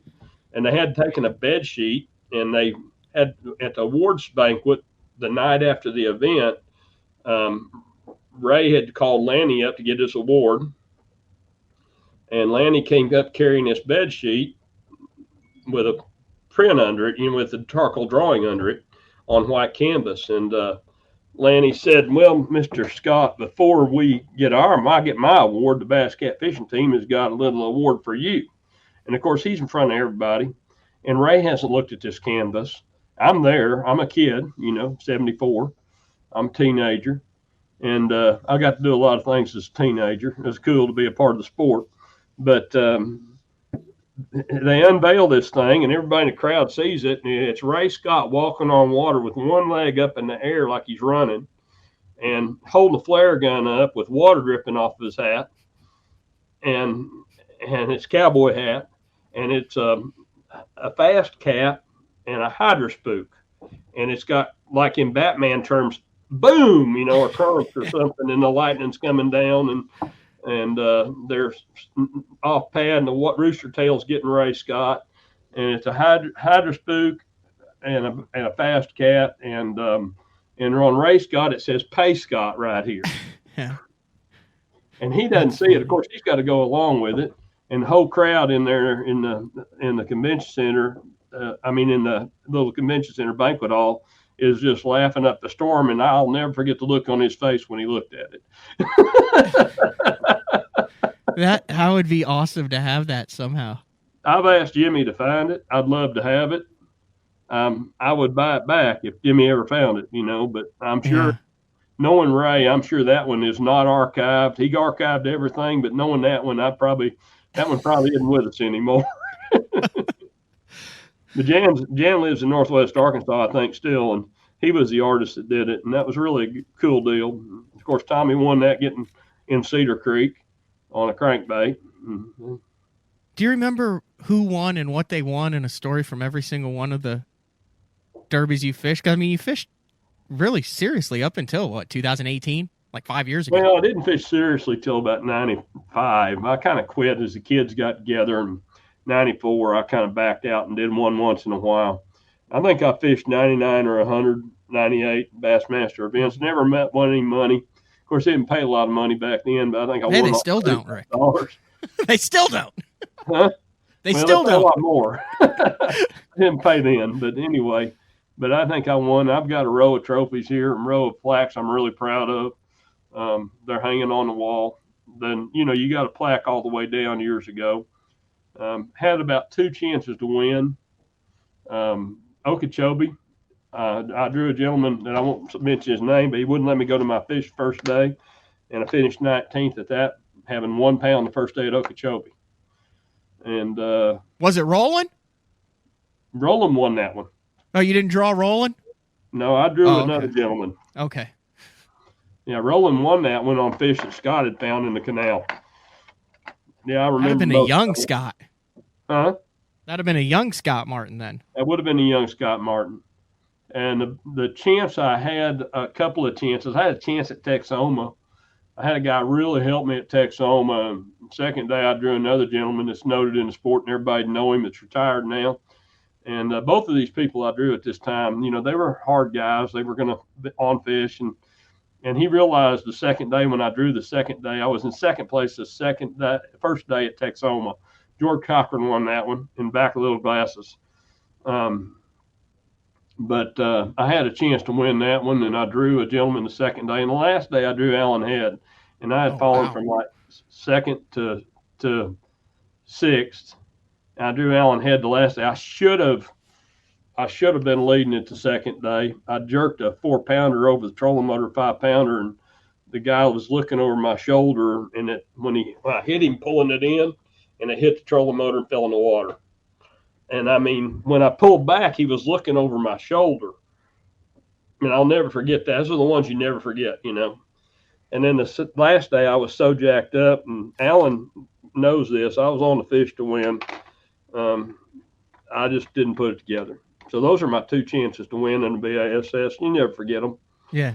The best finish I had was South Carolina at Santee, and Kevin Worth and I had worked it out where he was going to fish the ditches, and I had found that ditch that Kevin was in, but my fish were better, and I was going to fish canal. What I didn't count on was the kind of company I was going to have in that canal. And I'll never forget this as long as I live. I was fishing that stick bait in that canal faster than you can imagine, and there's video of it. Of course, Lynn Dollar's got all those videos on Bassmaster, but Gerald, when he pulled in to watch me, Crawford, I looked over and Gerald's mouth's open and he's holding the camera in his lap. And I said, "Gerald, you okay?" He said, "Are you fishing that bait that fast all day?" I said, "All day long, Gerald." And I was fishing it tremendously fast in that current. Tremendously fast. Stick bait? Jerk bait, okay. Yeah, tremendously fast. And, of course, I was inside of everybody because I was fishing the canal. It's just that nobody else is going to fish that bait that fast. And I fished it all day that way. I drew Tim Wilson from Indiana. I drew Mike from lives in Benton, Kentucky now, that used to fish. I can't remember who my third draw was that year. That was the invitationals. And about the last day, I had a big fish hole. I'd caught a 4-pounder on it, I think. And I had a big fish hole, and I watched a friend of mine pull over on that big fish hole, and I just melted because I hadn't fished it. And he saw me, and it was away from me, and nobody would have known it was one of my spots, But I watched him stop over there and catch 1 7.5 on that big fish hole, and just melt. If you'd have got there, you'd have caught that. So you do remember every fish for all 93 tournaments? Remember the one That's that cost me good $1 I remember most of them. All right.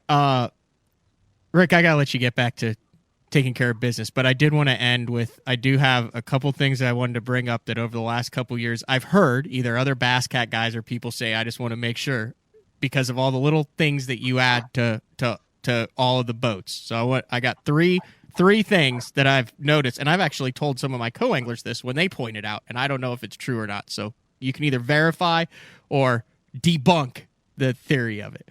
So the first one is that you're famous for your cup holders, and the first one is regardless of anywhere you are in a Bass Cat, you want to be able to have your tumbler in reach regardless of where you are, and that is why there's anywhere from 9 to 13 cup holders in every model of Bass Cat. Is that strictly the reason for that?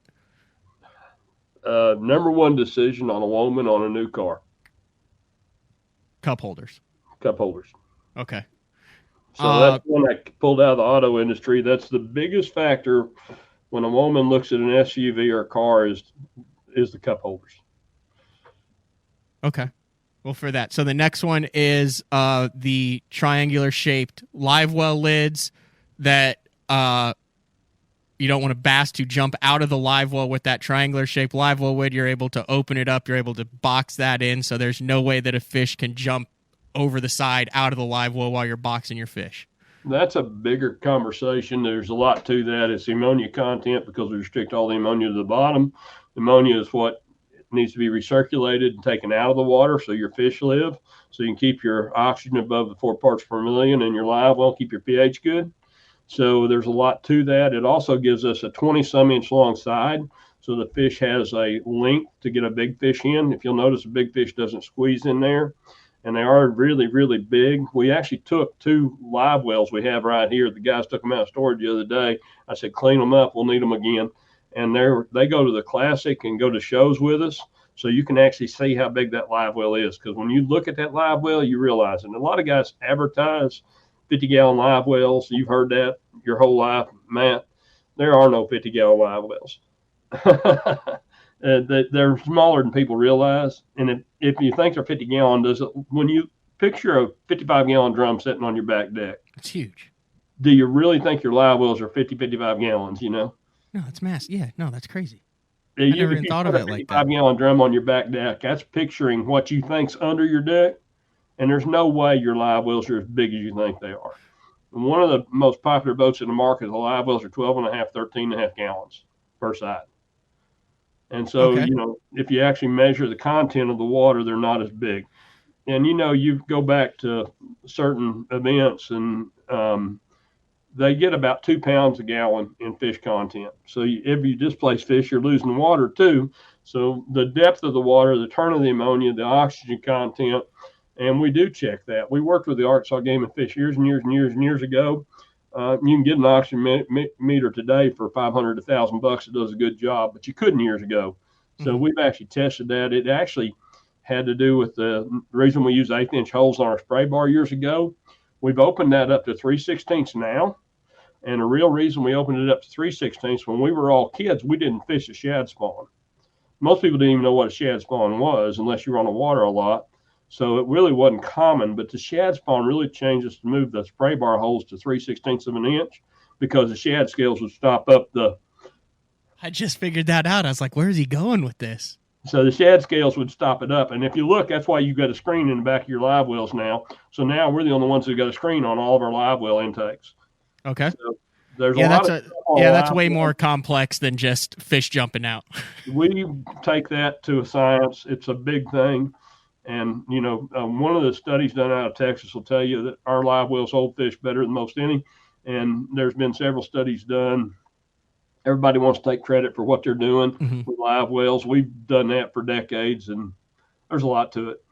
I like it. All right, the next one is there's a couple different types of latches on a lot of the Bass Cats, and the latches that go to compartments that are meant to keep things cold or temperature regulated, such as the cooler or the live well lids, are latches that do not have any metal that goes into the compartment, and that is to keep the heat from the metal on the top transferring down into the compartment. Is there any truth to that, Rick? Absolutely, 100%. Nice. We save 7 degrees in live well temperature. Really? Yeah, because with the latch instead of the latch that goes down into with the metal part in the bottom. The Southco part. Now we've done a lot of latch work. We've got the marine towns that we worked with. Orrin was the guy's name at Marine Town, and Orrin, we worked with him on redesign, and he built the original Southco latch. Orrin did. Orrin's gone; he's not with us anymore. But we worked with Orrin on the original latch. Southco, he built the Southco latch. And then he went over to Marine Town after the Southco and started Marine Town. And we worked with Orrin on the Marine Town latch.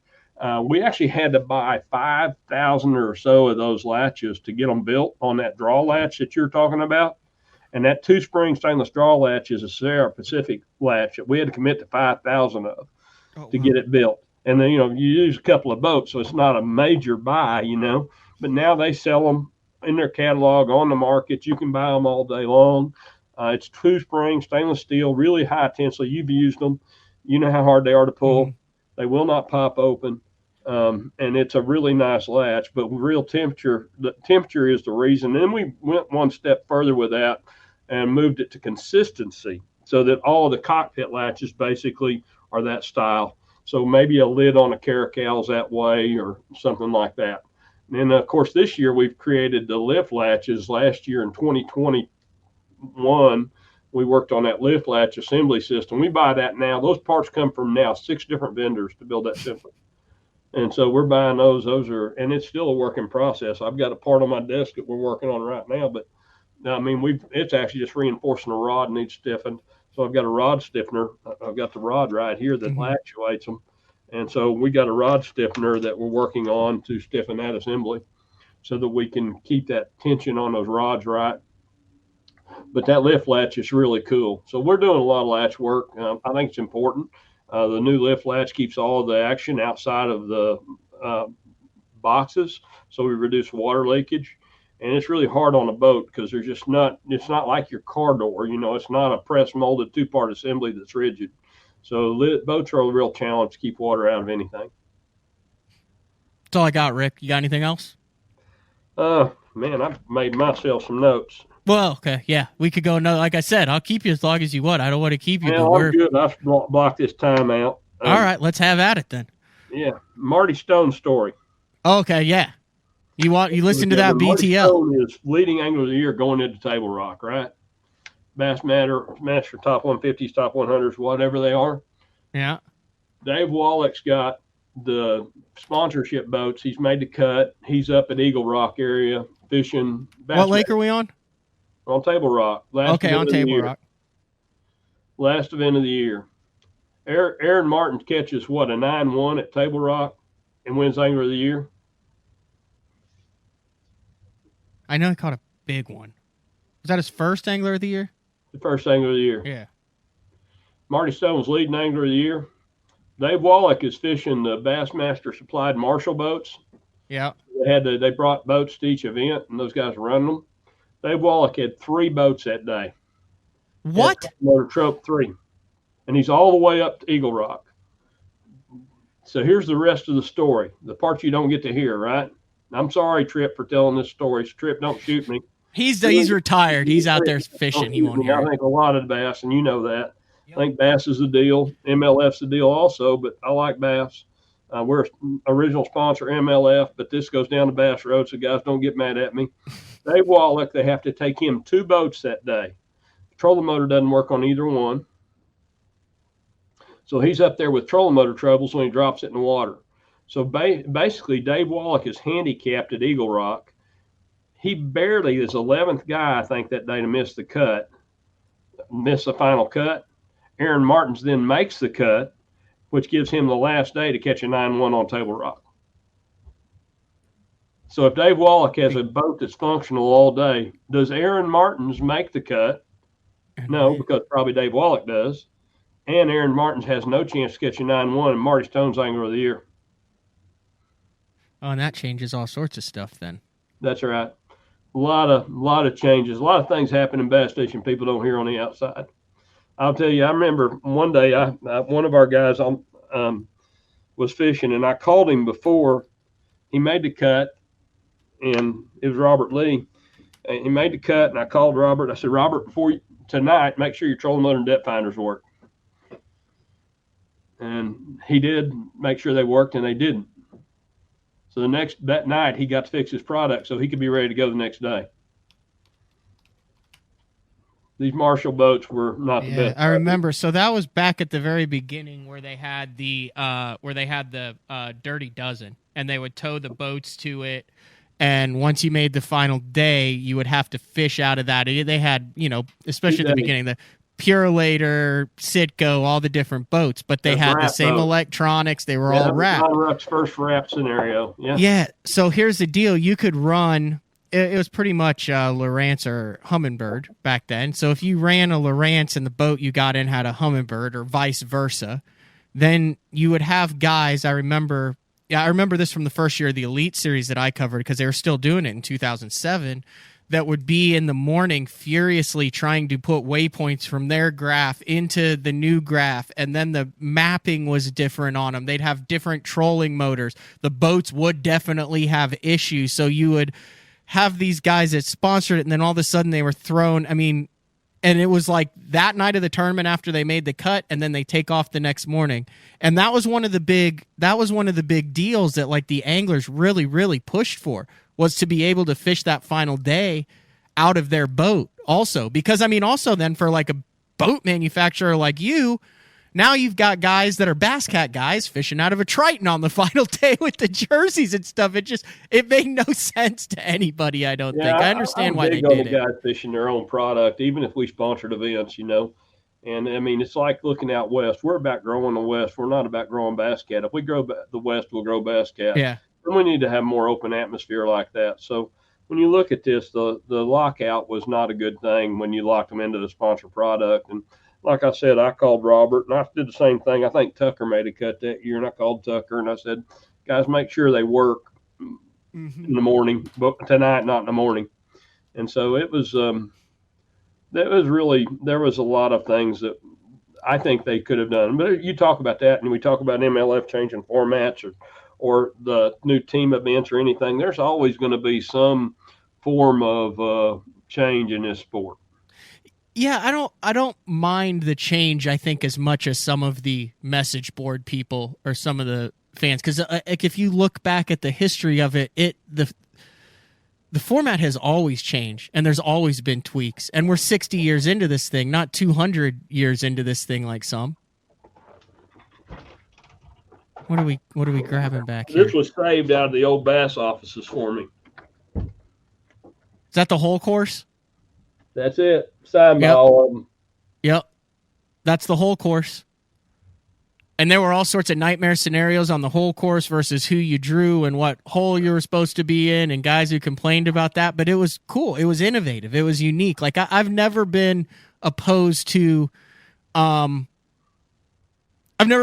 format changes. I've never been opposed to that. I mean, if you look at it, the Elite Series that started in 2006, we're now entering the 14th, 15th year of the Bassmaster Elite Series. That is by far the longest running consecutive same format name trail that's been in existence in professional fishing history. Yeah, that's cool. Hey, let's talk about something else. All right. How about Greg Gallagher's 10-15? Okay, yeah, you want to talk about a 55-gallon drum? That made the Bass Cat Live well look tiny, Rick. Did you see him pulling that thing out? Like the shot of just the head and the body? I've got a video of him weighing it where it weighed. They sent me the video when they caught it. When did did he personally send it to you? Like, how did you actually hear about it? I wanted my rep up there to send it to me because Clemens Marine's our dealer up there, and they're jumping into the bass side. They're a really big runabout and recreational dealer, and they're jumping into the bass side. So they've got a couple of Jaguars, and Greg was in one of those Jaguars when he caught that fish. Oh, that was out of a Jaguar too. Yeah. So they were both boats were out fishing that day with Clemens. Clemens are big bass anglers. They just love to fish, but they really weren't in the bass market. So they've jumped into the bass market the last couple of years, and the walleye market, and they're going to try and sell some walleye and bass boats. They're doing a really good job, but one of the guys they've taken care of was Greg, and they were out there and they caught that. I've got it on video, weighed 10-16, so 10-15 is pretty close, huh? I mean, dude, that thing was a freak. Amazing. Are you a smallmouth guy? Do you like that? I don't think we've ever talked about the smallmouth up there. Well, this is a 7. That's a 712 on. Wow. Where's that from? Can you say? Up there in the great place of Wisconsin, up there in the Thumb on Door County. Oh, okay. Man. So it's up there in the bay, Sturgeon Bay. I just did a thing with Mercer that we put it out on his channel there, and we did like a 15-minute argument on whether we'll see another 10-pounder in the next 5 years, and I said no. I don't think we will. You know, St. Clair, it's going to come out of that upper end of Erie, I think, if they do, because there's so much water there. You know, I think the fish in Michigan, I don't think it's going to come on Michigan. I just don't think it's going to come out of Green Bay. But I think Ohio could produce it if we. There's just so much open water in areas that they don't get to spawn and do things that people can't fish. Yeah. And I don't. Michigan's got a lot of that, but the big fish, I think, is going to come out. It's not going to be a St. Clair, you know, the river. I think it's going to be the Detroit River thing. I think it's going to come out of. They're going to come out of Erie if we ever see another. See, my thing is, if you do the math, there's like not a very big window for that, Rick. Like, that's my only thing to where I think, so take all the water, even if you know where it is. Let's say you can narrow. There's someone on BTL who's like, hey, I know where Randy Van Dam caught his. I think I know where they caught theirs. There's been a couple 8s. I've narrowed it down to this 5 or 8 mile circle where like all these freaks have come out of. But then, you know, I was like I said, I was talking the other day, and I'm like, okay, so it's not going to be a summer fish, and you can't fish for them early in the year because it's a closed season. So it's going to have to be a fall fish when it's packed on the feed, right? So you're talking October, September, October. They're already really into the spawn, really, when they open the season up. Right. So you're talking October, November, depending on when you get, well, that time of year up there, windy, massive. I mean, that's why it's hard. Remember when bass tried to go up there? There is potential to catch one on the feed if they have a cold season. Okay. Yeah, so, you know, if they had a cool season and let's say spawn got held up or a late moon where it was the end of June, okay, there is potential to do that. But, you know, I'm still with you. I think it's going to be in that circle of Ohio, up Erie. That's what Jim was saying. Jim was saying that on the show. Yeah. Yeah, I think it's going to be in that circle up there, which we're actually going to hurt it now because we're talking about it. No. So listen to this. So let's just do October and the first half of November. Let's just say that's probably when it'll be caught, like where this one was caught. So you're talking 45 days out of the entire year. So out of those 45 days, let's just wash half of them. Yeah, well, it's actually going to be uglier than that because two things happen up there. One's wind, and the other's weather. Yeah. So the weather is going to be ridiculous. I mean, those guys will fish till the ice is in. They'll crush ice to go. So there's going to take a lot of the people out. So it's going to be really low odds that it ever gets beat. I think it will someday. Yeah. I don't know when. And I think the fish are there to do it. But how old is a 10-pound fish? They estimated that it was between 15 and 17 years old, which I thought was shockingly young. I thought it'd be like tortoise age. They'd be like, this fish was 51. Yeah. They're saying that it's going to be a 20, 25-year-old fish to beat. It's what a couple of biologists have said. That's kind of cool, though, that they caught it out of a cat. Well, it was lucky, but I'm taking it. I know. No, it was cool. I mean, we're glad to have them. They're good guys up there at Clemens, and they're working hard. So that's all you can ask out of them, you know. They want to be engaged in the sport. And obviously, they're anglers, you know. Mm-hmm. And where are they based out of? Out of Ohio on the south side of Erie. Okay. Yeah, I'm on it right now. Clemens, Clemens, Clemens Boats. Since 1966. Yeah, that's like I said, they're an old recreational boat dealer, and they're right on the lake. They've got full facilities, you know, to store and everything. So. Oh, there it is, Bass Cat. Yeah. But that was pretty cool of them to have that. And I got that video from our rep up there, Brett King. Brett's a pretty good guy, and he's a professional walleye guy also, so he was pretty impressed. And he's kind of having to adopt the bass ways a little bit, but he sells a lot of Yarcraft up there. Mm-hmm. What else you got? That's about it. I didn't have much else on my list to talk about. Man, you keep mentioning all these guys, so now I want to get Glebe on the show. You think he'd be up for it? Yeah, Glebe's not. He'd probably be up for it. You visit with him. I probably wouldn't know if you'd make a whole show out of Glebe, but you talk about what he did. And everybody out west wants to talk about Dobbins because that's today's genre, today's generation. I mean, I don't even know how many boats and trucks Glebe won. You mentioned Tucker. Was that Mark Tucker you were talking about? Yeah. Dude, we need to have him back on. Remember that? I mean, last time when he won that on that slowly sinking Rogue there to get back in the Classic there after he'd retired from the Elite Series. Yeah, Mark's laying concrete today. He's a good guy, man.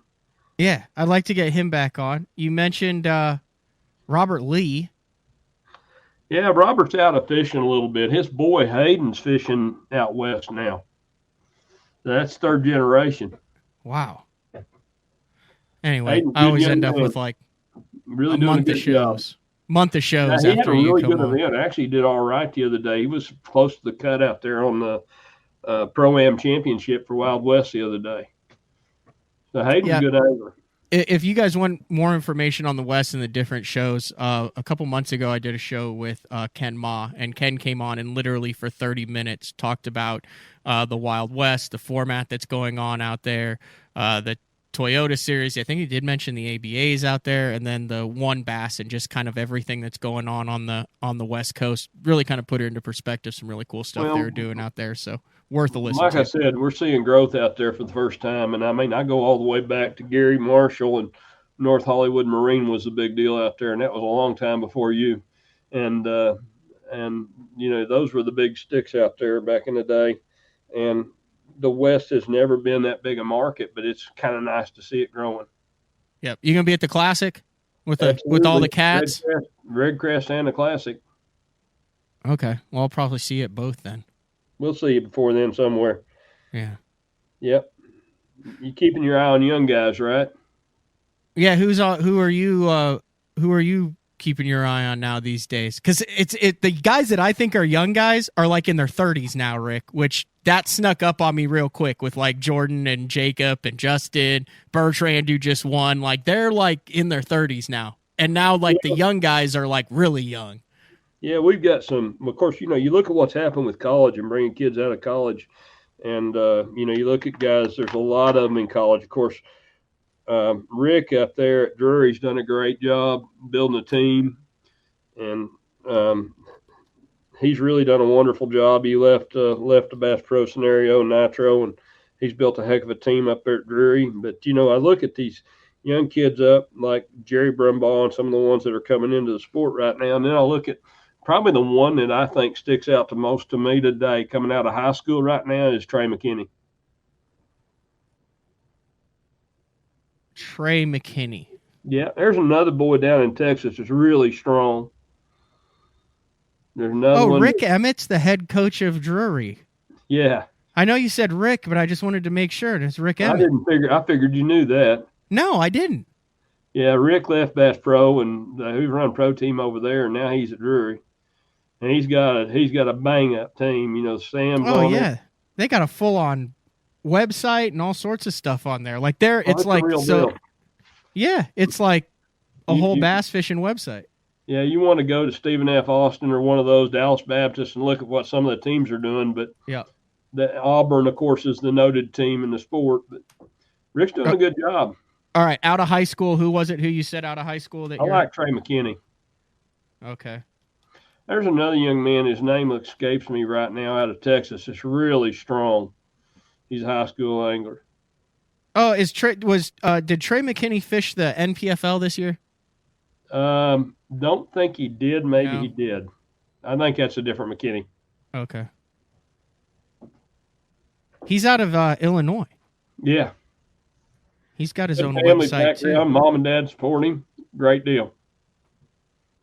All right. I'll have to check that out. I mean, I was looking at it. I'm shocked. So if you look at anglers out of Illinois, and I'm sure you could name some more. Obviously, Chad Morgenthaler, Carbondale, Illinois, Southern Illinois, like that. A rare bird coming out of Illinois. Yeah, but I remember. Do you remember Doc Merkin? Yeah, Doc Merkin was out of Illinois. Doc about 4 months ago. Really? What's he up to? I always liked him. He always had the butt seat and the gold rim glasses. Yeah, Always very well put together. He's working 2 days a week for his son, who has his vet practice. He drives in about 90 miles to go to work, or 2 hours to go to work, and works 2 days a week. He's a vet. Okay, that's the doc. Trey's. Yeah, I'm looking at Trey. Yeah, Trey McKinney's channel, TreyMcKinneyFishing.com, and it's like up to date and rolling too. That's a very Joe Verbick died about a year ago, but Joe Verbick's first guy in Illinois to win a Bassmaster event. And he was from Illinois? Yeah, 1969 won Seminole. What was his name? Joe Verbeck. I did not know about that. Yeah. And then there's been several other Illinois guys. I don't want to leave them out. But as far as like a juggernaut, like Illinois angler that is, classics, AOYs, major multiple wins, kind of a vacant state. It's a barren state. I remember you talk about stories, and so we had a guy named, we're running way long here, Matt, but we had a guy that was a friend of mine. He worked for Grandpa Seabold, which was Billy Seabold's dad at Granite City Boat and Motor, and then transferred over when Bob Richardson bought Granite City Boat and Motor. His name was John Kramer. And at the time, John was fishing a bait, and he drew a guy named Rick Clunn on Wren Lake. And so John was fishing with Rick, and he is catching them on this bait that nobody knew about. And that bait today, and Rick Clunn won the event on it, called a lunker lure. The buzzbait. Buzzbait. Flat rubber. Jeffrey's big Actually, it was not even rubber yet. It was vinyl skirts back then, yeah. Rubber skirts, vinyl skirts. Yeah. Mm-hmm. So that was, but John came out of Illinois, and actually there's a lot of stuff came out of Illinois that people don't realize, and they don't have much there. Guntersville is the known deal. Rayburn is, of course, I think it's the kingdom. And then you've got Rend and Carlisle and Crab Orchard, and yeah, not much in Illinois. So a lot of the Illinois guys wind up going to K-Lake. Yep. Yeah, it's like 4.5 hours away. It's really like, I grew up in central Illinois, Rick. Decatur, Illinois is where I grew up, fish for the Assumption Bass Club, and it felt like in the middle of nowhere. But, now I look back and I'm like, dude, you're like 5 hours, 5.5, 6 hours from St. Clair. You're like 4.5, 5 hours from Kentucky Lake. You're 6.5, 7 hours from in Ohio there at Lake Erie. I'm like, you're just, I tell my buddies there, I'm like, you're a drive away. And they're like, yeah, well, you're jaded because you drive all over the country. They're like, 7 hours is a long way. I'm like, that's like an afternoon. Illinois that has a lot of high quality, and that's, you wind up where even when they do catch them, they catch them on occasion. But actually they're catching some fish on some of those lakes in Illinois now. They've kind of come alive. That's good stuff. All right, I'm going to let you get back to work. Like I said, we could do this. I would definitely want to get you back on in sometime during the first quarter of 2023 if you're willing to go for round 2, unless you want to just keep going here. We'll touch base and we'll get together again. Only thing that's going to kill Illinois, Matt, is what the conservation department's done with it, putting a that's on not their good. events. So that's one of the things in Illinois that's hurting them right now. I'm glad you brought that up. That's worth a 5-minute talk here. So Terry Brown is the one that brought this up. Long time Wired to Fish. He's from Illinois, Bloomington area there. One of the first guys that I ever got to know in the industry. And he writes for the Pantograph, which is a newspaper there, the outdoors section in Illinois. And I keep up with his column. So basically they found some law or rule that was like put into place like 10 or 20 years ago where there was supposed to be some sort of tax or fee or something on these recreational tournaments out of ramps that were owned by the state. Right. And they have never enforced it. They've never utilized it. They've never done anything. So all of a sudden over they're calling it a fee, but what they're doing and they're systematically doing it. And I'm afraid this is not good for tournament fishing, is they're systematically basically regulating fishing tournaments out of these lakes if you're planning on use one of these ramps. Between taking they're percentages, it's bad. They're keeping like 10% of the fees or something, and it's a fee-based. It's not fee-based, so it's not like this much for this many boats and this much for this many boats. It's strictly a percentage, so there's no doubt it's a tax. So the argument goes, is it a tax or is it a fee? Well, it's a tax. And It's a percentage of the purse. Right. And so they're basically keeping it, and that's just a tax. So that's where I think Rick Burns at AC tournaments, and I think Terry Brown, some more need to get together and continue to challenge it. It'll happen, but that's really hurting hurting Illinois on their base right now. I agree. The other thing I like about Illinois, I went back and fished a couple of the tournaments there, or Wednesday nighters last year on my way up north, and you can get from one end to the other in most of those lakes pretty quick. They're not very big. No, but there's a lot of good people there. A lot of diehard bass fishermen there that follow the sport, and actually met a couple of the guys that were fishing as a co-angler in the Opens this year. So that's good stuff, Rick. We talked way long, plenty. Heck, I enjoyed it. It does not feel like an hour and 52 minutes. Hopefully you're of the same. I looked up the clock a while ago and said, man, we've been on for a while. I know, but I love it. History, up to date. I learned a lot. I got a list of guys that I want to contact to get them on the list too, so. All right. Thanks, Rick. Holler, man. Will do. See ya. Thank you. All right, that was Rick Pearson. Probably one of the longest shows we've done this year. But like I said, it's a podcast that I run and go however long we want. So we decided to go an hour and 52 minutes. We're going to go even longer because we're going to take our final break of the show, and when we come back, we're going to preview what we have going on for the rest of the week, take some questions if you have any, wrap things up. This is BTL on a chilly Monday. It's finally getting cold here after I complained about how it's not getting cold. Now it's too cold, and I'm complaining about it. BTL on a Monday. We will be back right after this. Are you looking to install your own fishing electronics? Well, the Bass Tank is here to help you. The solution is the Bass Tank Power Harness. It takes the guesswork out of installation. No more voltage issues or interference. Designed by an engineer so that you can get professional results right there in your own garage. Installation done right with the help of the Bass Tank Power Harness. You can feel confident knowing that your installation was done right. The Bass Tank Power Harness. Give us a call or order yours today at thebasstank.com. Get the best patterns backed by tournament data. Start by finding the best 10% of your lake. Know exactly what to look for and what to throw. After that, just put them in the boat. Try the Deep Dive app today. Look at that beast right there. Have you considered purchasing new electronics for your rig? The type of mounts you choose to protect your investment should be part of the decision-making process. No matter if you prefer 1, 2, or 3 graphs up front, Beatdown Outdoors has a solution for you. Adjustable, versatile, rigid, and made in the USA. What's your ultimate electronics setup? Check out the full selection of Beatdown Outdoors products by visiting beatdownoutdoors.com. The new Android series is the peak of the Denali lineup and offers the ultimate Denali experience. The Android series features 36-ton multi-directional graphite combined with interlock blank technology for added strength. Each rod is outfitted with Royal titanium guides that will not fail. The blank is fitted into an easy-touch, soft-feel EVA foam grip with exposed blank reel seat. This all allows the Android to transmit every movement of your bait and even the most subtle bites. The Android series is the finest rod Denali has ever made and offers an angler the ultimate fishing experience with a limited lifetime warranty. See the full lineup of Android rods at denalirods.com. Vibrating jigs are a great choice for any time of year, and the Kamikaze Swim-On is a perfect match for any vibrating jig. 2 sizes and the unique tail design gives it a bait fish profile and a great swimming action for realism. There are 17 colors. See them all at bigbitebaits.com.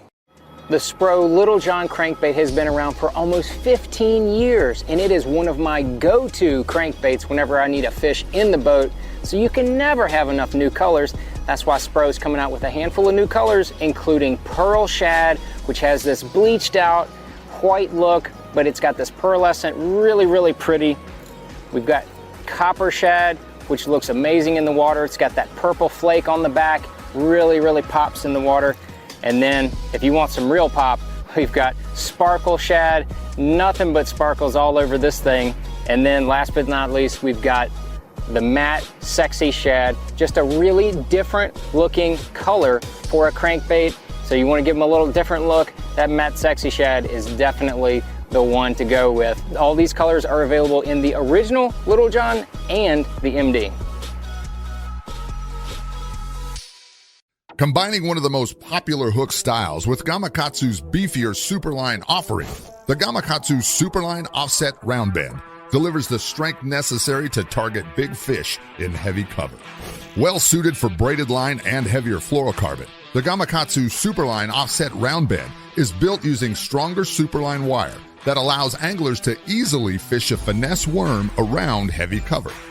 The round bend offers a larger bite area, perfect for any worm presentation, while increasing your hookup ratios. The newly enhanced Z-Bend holds your plastics on the hook longer, reducing the number of pull-offs and reducing damage to plastics. Available in 2/0, 3/0, 4/0, and 5/0, this is the most durable worm hook, designed for heavier lines that hold your bait on longer. Preparation is key to success. And that preparation starts well before you ever hit the water. You're only as strong as your connection to the fish, and your line is that critical connection.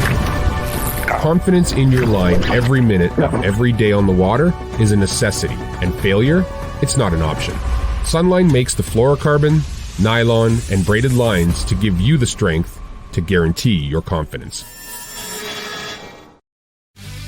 All right. Welcome back. Wrapping things up on a Monday. Reading some comments here. There's one more fish. Matt, I fished my STS at Sturgeon Bay for the first time in rough water. Caught a 5-pound smallmouth. There was a reason for handling rough water. He signed my boat. Please thank him for me. I'm assuming that Rick signed his STS. So one of the things I want to mention, I mentioned last week, I really didn't go into detail about my level of anxiety over this, so to speak. So podcasting, the fishing stuff, the tournaments live, one of the things that I really haven't dabbled a lot in is the TV side of it. And I had the opportunity to film my first TV show with Let's Talk Fish with Andrew Upshaw and what he does over there. And I know he runs it. You can go to their YouTube site and watch all of them. And, you know, Todd's filled in and done a couple. Bradley Hallman's done one. So I watched a bunch, but I went to go do a crappie one on Lake Eufaula. Dude, I have a completely newfound respect for the TV show guys. Like the Mercer, the Zona, what Andrew's doing, the guys who film the TV shows. Like, it was... I literally was probably more nervous like doing that as far as getting ready and doing it. You know, you got the cameraman that shows up, he jumps in the boat, it's your responsibility to do it all. It was a totally different vibe. And one of the things that I want to do before the end of the year is get Andrew on to talk about that show, because as I room and talk with him over the course of the year, you know, we would be at open events, and he'd get there a day earlier, stay a day, and he'd be like, yeah, I got to go film a TV show for this and this. And he'd come back, yeah, it went well, or boy, it was tough. Like the way that he is able to rack that out after having been a part of it, and you get the mic on and talk, totally different vibe than anything else I'd done in the industry, but I really enjoyed it. I don't think it's going to come out till next year. I ended up catching a few nice ones on the long pole, but it is kind of crappie season. So we got a cool show. Guy's been on the show a couple times. Once with Cody Meyer, he was actually practicing with him, spending some time up north, and then once he was the guest. But Tristan McCormick, back in the Bassmaster Classic after winning on Hartwell. But one of the things that I don't think has been really talked about, expanded on enough, is the fact that he did all this as the college bass representative through the Bassmaster College program. After winning the bracket, getting in last year's Classic, got entries into all 9 opens this year, won that last one, got back in, made a lot of money, has some options into next year. So we're going to talk about what he's going to do. I also was on like Strike King's website, and he's like front and center on that when you log on to Strike King. So for a 24-year-old guy, 22, 23, 24, somewhere around that, he's got the open win. He's going to back-to-back Bassmaster Classics. expect him to be a factor in Tennessee for this Classic. So we'll have him on for the duration of the show tomorrow. Also very active in the industry. Smart. He's going to be around for a long time, and obviously is showing his level of talent on the water. And then it is the return. We've got 10-pounders and all sorts of questions, and there's only one man who can answer them, and that is Ken Duke. So Ken Duke comes on Wednesday.